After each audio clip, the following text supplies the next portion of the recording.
हरियाणा में राज्यसभा की 2 सीटों के लिए आज से नामांकन भरने का काम शुरू हो गया है। इन 2 सीटों के लिए जहां कांग्रेस और बीजेपी में बराबर की एक सीट की दावेदारी है, वहीं इस चुनाव में बड़ा खेला होने के आसार भी नजर आ रहे हैं और ये खेला करने का काम कर सकते हैं पूर्व मंत्री गोपाल कांडा। नमस्कार, मैं हूं कुलदीप शिवरान। आज हम खरी खरी न्यूज में चर्चा करेंगे हरियाणा की राज्यसभा की 2 सीटों के चुनाव की और गोपाल कांडा की दावेदारी की।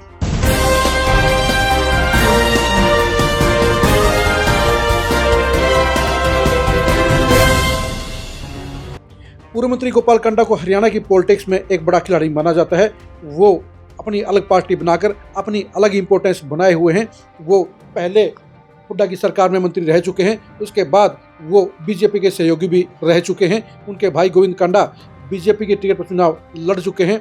अब राज्यसभा चुनाव में गोपाल कांडा अलग से अपनी पारी खेलने की पोजीशन में नजर आ रहे हैं। सूत्रों का कहना है कि गोपाल कांडा निर्दलीय प्रत्याशी के तौर पर राज्यसभा चुनाव में उतर सकते हैं। अगर ऐसा होता है तो राज्यसभा चुनाव में बड़ा खेला होने के आसार पैदा हो जाएंगे और एक उलटफेर होने की गुंजाइश भी बन जाएगी, क्योंकि अगर गोपाल कांडा निर्दलीय प्रत्याशी के तौर पर राज्यसभा चुनाव में एंट्री करते हैं, ताल ठोकते हैं, तो उस कंडीशन में 3 तरह की सिचुएशन बन सकती है। पहली बात तो यह है कि गोपाल कांडा की दावेदारी स्टार्टिंग से मजबूत हो जाएगी, उन्हें बीजेपी के 20 वोट मिल जाएंगे।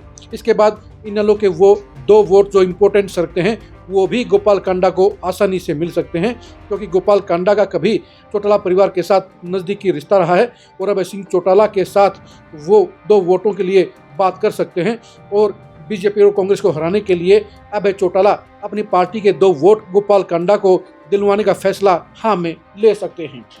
इसके अलावा कांग्रेस में सेंधमारी करने का काम भी गोपाल कांडा वैसे ही कर सकते हैं जैसे सुभाष चंद्रा और कार्तिकेय शर्मा ने करने का काम किया था, क्योंकि गोपाल कांडा कांग्रेस के सिस्टम को अच्छी तरह से जानते हैं।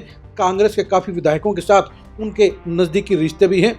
ऐसे में गोपाल कांडा अगर निर्दलीय प्रत्याशी के तौर पर राज्यसभा चुनाव में उतरते हैं तो फिर कांग्रेस में बड़ी सेंधमारी होने का खतरा पैदा हो जाएगा, क्योंकि गोपाल कांडा कांग्रेस के सारे सिस्टम को समझते हैं और कैसे विधायकों के साथ वो अपनी सेटिंग बिठा सकते हैं वो बखूबी पहले से ही जानते हैं।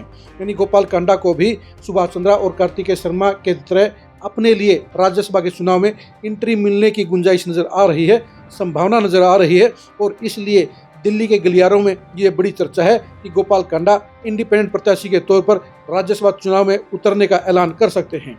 आप गोपाल कांडा की इस दावेदारी के बारे में क्या सोचते हैं, कमेंट करके जरूर बताइए। क्या गोपाल कांडा सुभाष चंद्रा और कार्तिकेय शर्मा की तरह राज्यसभा चुनाव में बड़ा खेला करने में सफल हो सकते हैं? इसके बारे में आप क्या सोचते हैं, कमेंट करके जरूर बताइए। क्या गोपाल कांडा को इनेलो के 2 वोट मिल सकते हैं? इसके बारे में भी कमेंट करके जरूर बताइए। क्या गोपाल कांडा कांग्रेस में सेंधमारी करने में सफल हो जाएंगे?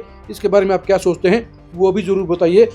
राज्यसभा चुनाव में कांग्रेस और बीजेपी में मचने वाले घमासान की एक्सक्लूसिव खबरों को जानने के लिए आप लगातार खरी खरी न्यूज़ के साथ बने रहिए। आप हमारे फेसबुक पेज को फॉलो कीजिए, आप हमारे यूट्यूब चैनल को सब्सक्राइब कीजिए। नमस्कार।